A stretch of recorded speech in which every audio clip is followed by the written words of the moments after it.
കാലാവസ്ഥ മുന്നറിയിപ്പ് വന്നിട്ടുണ്ട് കേട്ടോ. ഇപ്രാവശ്യം മഴ നേരത്തെയാണ് എന്നാണ് പറഞ്ഞത്. അത് വെറുതെയാണ് ചേട്ടാ. അവർ നമ്മളെ പറഞ്ഞ് പറ്റിക്കുകയാണ്. എന്തെങ്കിലും അവർ പറഞ്ഞ പോലെ വന്നിട്ടുണ്ടോ? അല്ലടോ, ഇപ്പോൾ അങ്ങനെയല്ല. പറഞ്ഞാൽ പറഞ്ഞ പോലെ നടക്കുന്നുണ്ട്. ഹായ്, നമുക്ക് പുതുമഴ ആഘോഷിക്കാം അല്ലേ? ചേട്ടന് ഓർമ്മയുണ്ടോ? ഇതുപോലൊരു പുതുമഴക്കാലത്തല്ലേ നമ്മൾ ആദ്യമായി കണ്ടത്? ഇന്നും മനസ്സിൽ മായാതെ മങ്ങാതെ നിൽക്കുന്നു. ചേട്ടൻ്റെ അന്നത്തെ പെർഫോമൻസ് ഒന്ന് വേറെയായിരുന്നു കേട്ടാ.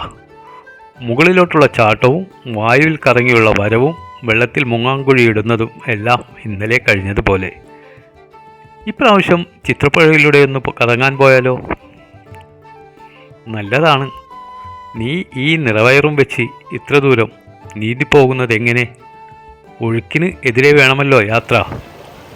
അത് സാരമില്ല ചേട്ടാ, എനിക്ക് പ്രയാസമൊന്നുമില്ല. എത്ര കാലമായി നമ്മളിവിടെ ഇങ്ങനെ തന്നെ കഴിയുന്നു?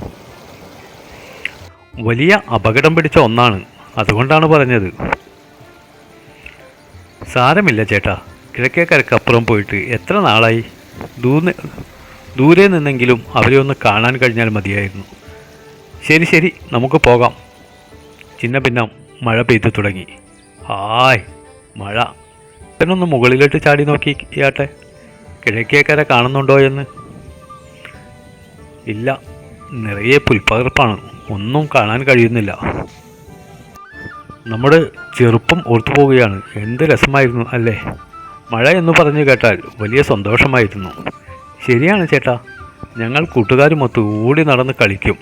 അങ്ങനെ കളിക്കുമ്പോൾ അല്ലേ ഞാൻ നിന്നെ കണ്ടത്. താനന്ന് സുന്ദരിയായിരുന്നു. ഒറ്റ നോട്ടത്തിൽ തന്നെ സ്വന്തമാക്കാൻ ആഗ്രഹം തോന്നി. ചേട്ടനും മോശമല്ലായിരുന്നു.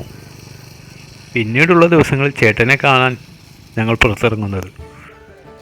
തന്നെ കൂട്ടുകാരികൾ വട്ടം കൂടി പരിഹസിക്കും. അവർ കളിയാക്കി നൃത്തം വെക്കും. എല്ലാം ഇന്നലെ കഴിഞ്ഞ പോലെ. എന്തെല്ലാം പുകില്. നമ്മൾ കൂട്ടത്തിലൊന്നാണെങ്കിലും പണ്ടെങ്ങോ പൂർവികർ തമ്മിലുണ്ടായ വഴക്ക് ഇപ്പോഴും കൊണ്ടു നടക്കുന്നു. അതെല്ലാം മറന്നേക്ക്. നമ്മൾ സുഖമായി ജീവിക്കുന്നുണ്ടല്ലോ. അന്നത്തെ വെള്ളപ്പാച്ചിലിൽ ചേട്ടൻ വന്ന് വിളിച്ചതും ചേട്ടൻ്റെ വാലിൽ തൂങ്ങിപ്പോകുന്നതും ഇന്നലെ കഴിഞ്ഞ പോലെ. മഴ കനത്തു. അധികം താമസിയാതെ പെരുമഴയായി. ചിറകളെല്ലാം കവിഞ്ഞൊഴുകി. അതിർവരമ്പുകൾ കാണാതെയായി. നോക്കത്താ ദൂരത്ത് പരന്നു കിടക്കുന്ന വെള്ളപ്പരപ്പിലൂടെ അവർ രണ്ടുപേരും തോളോട് തോള് ചേർന്ന് യാത്രയ്ക്ക് തുടക്കം കുറിച്ചു. സൂക്ഷിക്കണം.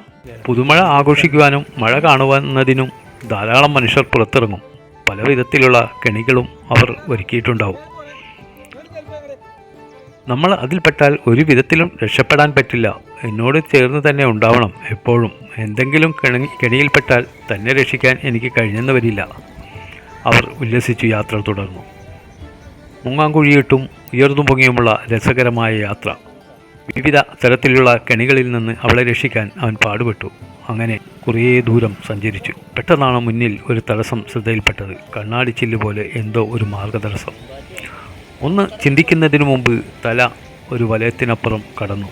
പിന്തിരിഞ്ഞ് നോക്കുമ്പോൾ കൂടുതൽ കുരുക്ക്. ഒന്നും പറയാൻ കഴിയുന്നതിനു മുമ്പ് തന്നെ തൻ്റെ ഇണയും ആ കണ്ണാടി വലയിൽ അകപ്പെട്ടു കഴിഞ്ഞു. ഇനി എന്ത് ചെയ്യും ചേട്ടാ? എനിക്ക് സങ്കടം വരുന്നത് കേട്ടാ. എൻ്റെ വയറ് നിറച്ച് കുഞ്ഞുങ്ങളാ. പ്രയാസം തോന്നുന്നു. നമ്മൾ ഇനി എന്ത് ചെയ്യും? ഞാനൊന്ന് ശ്രമിച്ചു നോക്കട്ടെ, ഇണയെ ആശ്വസിപ്പിക്കാൻ പറഞ്ഞു. ശ്രമിക്കും തോറും കൂടുതൽ കുരുക്കുകൾ മുറുകുകയാണ്. ഒരു വിധത്തിലും രക്ഷപ്പെടാൻ കഴിയാത്ത കുരുക്ക് മുറുകി. ഏതാനും മണിക്കൂറുകൾക്ക് ശേഷം ആ കണ്ണാടി വല ഉയർന്നു പൊങ്ങാൻ തുടങ്ങി. വായിൽ വെത്തിയാൽ പിന്നെ അധിക സമയം ജീവിക്കാൻ കഴിയില്ലല്ലോ എന്നോർത്തപ്പോൾ ഒരു തരം മരവിപ്പ്. അധികം വൈകാതെ ഒരു ഇരുണ്ട കൂടിനുള്ളിലേക്ക് അകപ്പെട്ടു. പിന്നെ കേൾക്കുന്നത് പുറത്ത് ഞങ്ങൾക്കുള്ള വിലപേശലുകളാണ്. പലരും വന്ന് വാതിൽ തുറന്ന് നോക്കുന്നു. മുകളിലേക്ക് നോക്കുമ്പോൾ ആകാശം കാണാം. തൻ്റെ ഇണയെ എങ്ങനെ ആശ്വസിപ്പിക്കണം എന്നറിയാതെ പ്രയാസപ്പെട്ട് കിടന്നു. ഒരാൾ വന്ന് എന്നെ പൊക്കിയെടുത്തു. വായിലൂടെ കുത്തിയിറക്കിയ ഒരു ചരട് ചെവിക്കുള്ളിലൂടെ പുറത്തേക്കെടുത്തു. വേദന കൊണ്ട് പൊളയുന്നുണ്ടെങ്കിലും ഒന്ന് പിഴയാൻ പോലും കഴിഞ്ഞില്ല. ഞങ്ങളെയും കൊണ്ട് ഒരാൾ നടന്നു നീങ്ങി. നിനക്ക് വേദനിക്കുന്നുണ്ടോ? ഒരു നിരക്കത്തോടെ അവൾ പറഞ്ഞു. ഒരുപാട് വേദനയുണ്ട് ചേട്ടാ. നമ്മളെ ഓർത്തല്ല, എൻ്റെ വയറ്റിലുള്ള നമ്മുടെ കുഞ്ഞുങ്ങളെ ഓർത്ത്. അവർക്ക് ഈ സുന്ദരമായ ലോകമൊന്ന് കാണാൻ കഴിഞ്ഞില്ലല്ലോ. ഞാൻ കാരണമല്ലേ ഇങ്ങനെ സംഭവിച്ചത്? എൻ്റെ അതിമോഹം. ആ കുളത്തിൽ തന്നെ കഴിയുകയായിരുന്നെങ്കിൽ നമുക്ക് കുഞ്ഞുങ്ങളുമായി കുറേ കാലം കൂടി ജീവിക്കാമായിരുന്നു. എൻ്റെ ജീവിതം അവസാനിക്കാൻ പോവുകയാണ്. ശരീരമെല്ലാം വല്ലാതെ വേദനിക്കുന്നു.